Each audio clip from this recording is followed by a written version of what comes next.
So this is a key fob for an Acura NSX, and it's seen about 30 years of handling and wear and tear. So this is what we did. All right, everyone, so you got a quick teaser of this bad boy, and let me tell you, it is awesome. I am super pumped up. I came up with the idea because these key fobs are just old. The Acura logo was like faded and the buttons were faded. So I brought it to Ryan, who's very creative, and I told him, what can we do with this? And he did a great job. He thought of the color combination, of the lettering, and he did all the work. So what we're gonna do is we're gonna go over and we're gonna show you a video of him telling us what he did. And then at the end of the video, I have a DIY tutorial how to disassemble your own key fob if you want to do it. And if you want the same type of awesomeness, you could send me a message on Instagram and we could figure something out, but because we could do this for you as well. Now, I had 2 key fobs. I'm not sure if that's normal or not, but I had 2 of them and I did this with my extra one and I am super pumped up because it looks way better. All right, let's go talk to Ryan.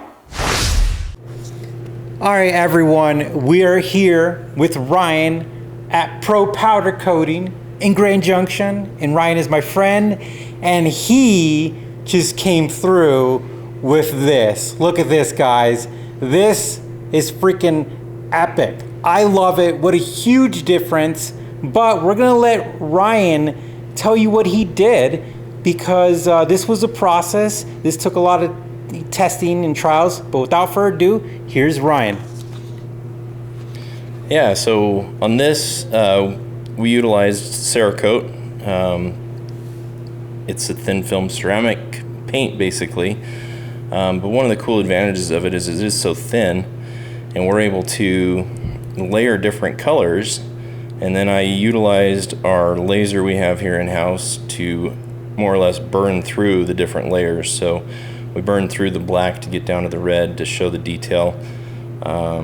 It's really cool what we can do with that thing. We've done different landscape scenes and stuff with it, and it did take a little trial and error because this is still fairly new for us to do, in that different colors will burn off differently. And at first we were trying to have red buttons with black lettering, but the red just wasn't burning off right, so we weren't happy with that. So here we are ended up doing it this way, and I think I'm pretty happy with how it turned out.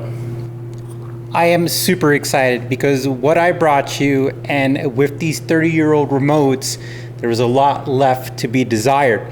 So just let me get this straight. So how many layers are on there? You said 3, because is it black, red, black, or is it red, black? It is just 2 layers. It is okay. Red on the bottom and then black on top of it.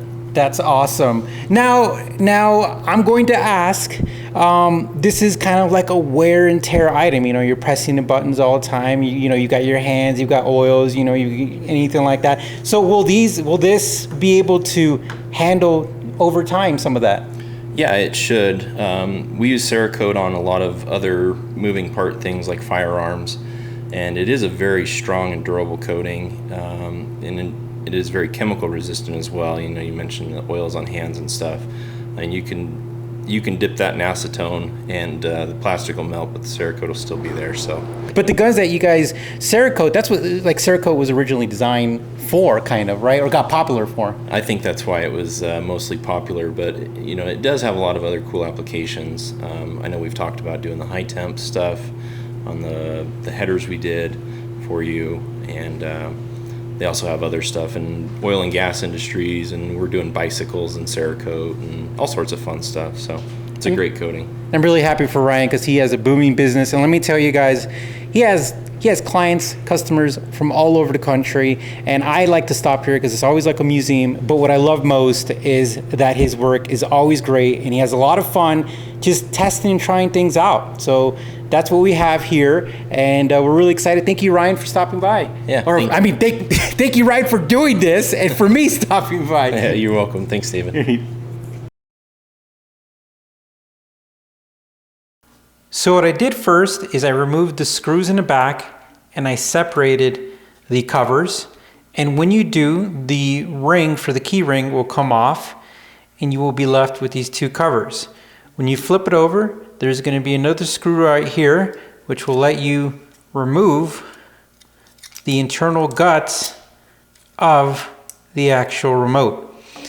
If you guys don't know what this little wire right here is for, it's the antenna. So we're going to remove that over, and at that point in time, you're going to have the little buttons. So what we're going to be doing is we're going to be dropping these off, and we're going to be seeing if my friend Ryan at Pro Powder Coating here in Grand Junction could go ahead and sand these down, and if we could repaint him.